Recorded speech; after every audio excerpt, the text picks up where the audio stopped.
இப்படிப்பட்ட தப்புலாம் நம்ம செஞ்சுருக்கிறோம் அப்படின்ட்டு. எவ்வளோ பெரிய பாவமாக இருக்கலாம் இல்லைங்களா, மற்றவர்களுக்கு விரோதமான காரியங்களாக இருக்கலாம், பகைகளாக இருக்கலாம், இதெல்லாம் எவ்வளோ செஞ்சுருக்கோம் நமக்கு தெரியும். ஆனால் தான் வசனம் சொல்லுது, மனிதனுடைய ஆவியாக இல்லாமல் அது வெளியில் தெரியாது அது இல்லைங்களா. உங்களோட ஆவி நீங்கள் செஞ்சது உங்களுக்கே தெரியும் என்ன செஞ்சுருக்கீங்க அப்படின்ட்டு.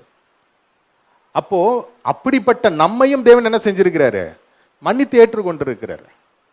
அதே போல வசனம் சொல்லுது, எப்படி தேவன் கிறிஸ்து மூலமாக உங்களை ஏற்றுக்கொண்டாரோ அப்படியாக நீங்களும் என்ன செய்யுங்க, சபையாக உங்களில் ஒருவரை ஒருவர் ஏற்றுக்கொள்ளுங்க இல்லைங்களா. அப்படின்னா என்ன அர்த்தம் அப்படின்னா, சபையில் குறைகள் இருந்து கொண்டே தான் இருக்க போகுது. சபையில் யாராவது ஒருத்தன் பிரச்சனை பண்ணிட்டு தான் இருக்க போகிறான், இல்லை யாராவது ஒருத்தவங்க பிரச்சனை பண்ணிட்டு தான் இருக்க போகிறாங்க. ஆனாலும் நம்ம என்ன செய்யணும், ஏற்றுக்கொள்வது அவசியம். எப்படி தேவன் நம்மை கிறிஸ்துவுக்குள் ஏற்றுக்கொண்டது போல ஏற்றுக்கொள்வது அவசியமாக இருக்கு. அதே சமயத்தில் அன்பில் வளரணும்னு சொல்லும்போது மன்னிக்கணும். நான் சொன்னது போல மன்னிக்கணும், மறக்கணும் இல்லை.